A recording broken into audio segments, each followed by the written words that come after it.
This is going to be a real quick episode, just a highlight of everything that happened between yesterday and today. MLB trade updates, Steelers updates, and a little bit from the WWE, what to look forward to. And this is either episode 25, 24, 26, something like that. I'm going to get more consistent with this as I learn more and get more comfortable and confident in the product that I'm putting out. Thanks everyone for listening and supporting. And I hope you enjoy this video and hope you learned something. New Steelers GM Omar Khan wants Deontay Johnson to be a Steeler for a long time. Steelers Nation is right behind Omar with this one, and I hope that after giving Boz the payday he deserves yesterday, they finally pay Deontay, and he is, like the article says, will be a Steeler for a long time. Mike Tomlin telling the media not to read into this, knowing that's exactly what they're going to do, is another classic Tomlinism that's like the never say never, but never. I've been hearing plenty of positives about both Kenny and Mason, and the only thing I've heard about Mitch is that right now, to Cam Hayward and the rest of the team, he's their guy and they have his back. Looks like the camp so far at St. Vincent is all healthy and fun competition. I'm so excited for this Steelers season and this young Steelers team. It's going to be a lot of fun. Broncos wide receiver Tim Patrick has torn his ACL.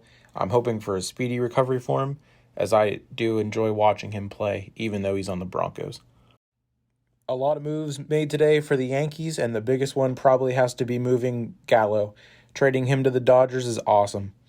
Picking up Harrison Bader from the Cardinals, I like that move, and I was a little sad to see Jordan Montgomery go, but once again, I'm happy that they're reinforcing the rotation and bullpen, getting pitching. That's awesome. On the same night that the Yankees got their 70th win of the season, American League Player of the Week, month, year, all of the above pretty much, Aaron Judge hits his 43rd home run of the year, and he is now on pace to hit 67 in total, which would be a new American League record and a Yankees franchise record. The Yankees need to pay this man everything. Some details on the Gallo trade with the Dodgers. The Yankees have received the Dodgers number 15 prospect, and again, no hard feelings from this Yankees fan. I'm hoping for nothing but the best for Gallo as he helped us get this far. The help was probably more support and not producing on the field, but 70 wins is 70 wins, and he was still part of that team. The first official Monday Night Raw under Triple H and the Triple H era has pulled 2.23 million viewers, and it's the highest viewership total that Raw has seen since March 16th of 2020, which was the first episode in the pandemic era. I enjoyed the first hour of Raw last night being commercial-free, and they have also introduced picture-in-picture, which is very interesting and very cool. Raw was great last night, and if you haven't already, go check out the watch-along stream with me, Earl Cole, and Jeff from Hardcore Sports Network over on Earl Cole's channel and the Hardcore Sports Network. Thursday, August 11th is WrestleMania 39 launch party and will take place at SoFi Stadium. And this looks to be so must-see that Snoop D-O-double-G will be there along with WWE superstars and JoJo Siwa. The official Clash at the Castle poster was released last night, and it features Drew McIntyre and the Tribal Chief Roman Reigns. I'm really excited for this event. I'm looking forward to it. It's another Saturday pay-per-view. You got to love that. And it's at 1 o'clock. That's going to be a little weird, but I will adjust. It's going to be fun to not have to stay up so late for that one. And I hope that the prediction that Earl, Jeff, and I gave last night comes true. We get a tag match of Logan Paul, AJ Styles versus Ciampa and The Miz. Logan did hint at traveling all over the world in his video last night on Raw that he did post to Twitter, and then they played it.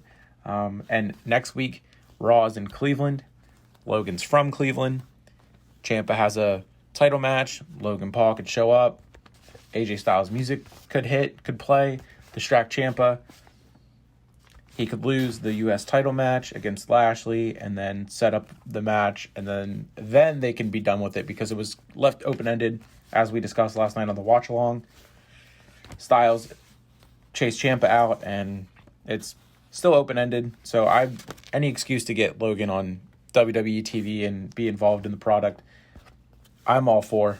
And I'm still in shock that Logan is signed to the WWE and is now wrestling with them and plans to wrestle more frequently than, I guess, before. There's another graphic for the match of Rowan and Drew at Clash of the Castle. I'm secretly hoping that they find somehow, some way, they allow Drew to take one title from Roman and yet win the WWE title, have his moment in front of the fans to make up for when he won the COVID title. Not the COVID title, it was a legit win, whatever, but during the COVID era. Give him that moment in front of the UK crowd. It'll go nuts. But let Roman keep the Universal Championship, and keep his 700-day plus title reign going. He's 30 days away from 2 full years, and then just 300 days and then some away from the 1,000-day plus reign of Bruno. And I think this is just me being a Roman Reigns fan, but The Rock versus Roman for the Universal title at WrestleMania, a title that's brand new to The Rock, that he's never even seen, smelled, or touched. It would just make that match that much bigger.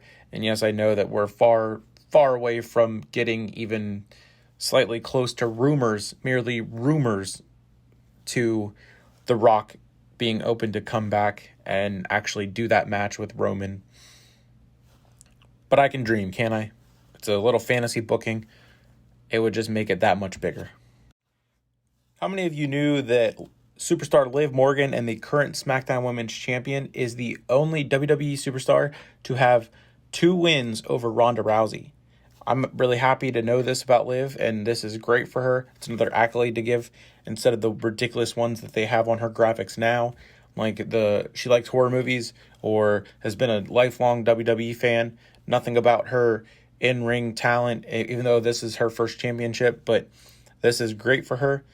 I absolutely, as she would say, I love this for her, and this is awesome, but this is going to change whenever Becky returns, and we finally get Becky versus Ronda one-on-one, just like it should have been at WrestleMania 35, and Becky will beat her one-on-one, just like she should have done years ago before they just threw Charlotte Flair in there, just to throw her in there. Could the man potentially be stirring the pot for the man's man? Becky Lynch is getting a little chirpy towards Roman Reigns on Twitter after WWE tweeted, "Who did it better?" meaning the double championship title reign. Becky Lynch had this to say, which was, "Me, I showed up to work." I think it's hilarious, and this could potentially lead into the build of Roman and Seth. Roman could easily say something about it on SmackDown. Seth could come out. They go back and forth. They talk about it. They start the build, going to Survivor Series, which is where I think they should have Roman drop the titles to Seth. Seth then holds them all the way through WrestleMania. And Cody comes back at the Rumble, wins the Rumble, faces Seth for the 4th time at WrestleMania. Seth would lose again, which at this point in his career, losing a title after 6-ish months, 4 or 5, 6-ish months, whatever it is, wouldn't really hurt him.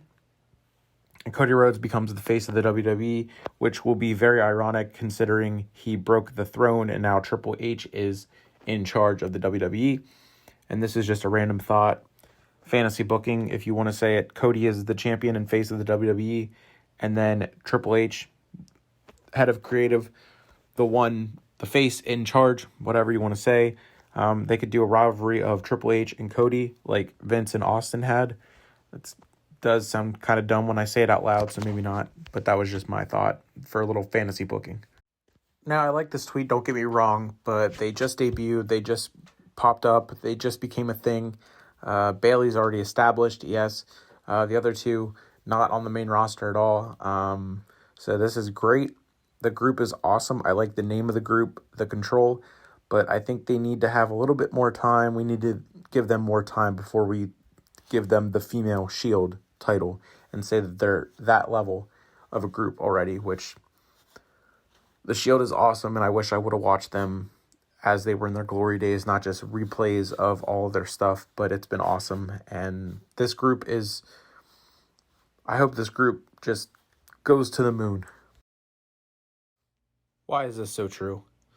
Why does it take Moxley nothing besides a headlock before he's cut open and bleeding everywhere. Bianca Belair and Io Sky last night on Raw was great. The ending being a disqualification finally made sense on why we got a DQ as an ending, because neither of these ladies could take a loss, and it was awesome. Becky Lynch, who suffered a separated shoulder at SummerSlam, is now written off of TV. Obviously, this was the reason behind the attack. This furthered her injury, and she'll be out for several months, which my guess would be hopefully she returns around Survivor Series.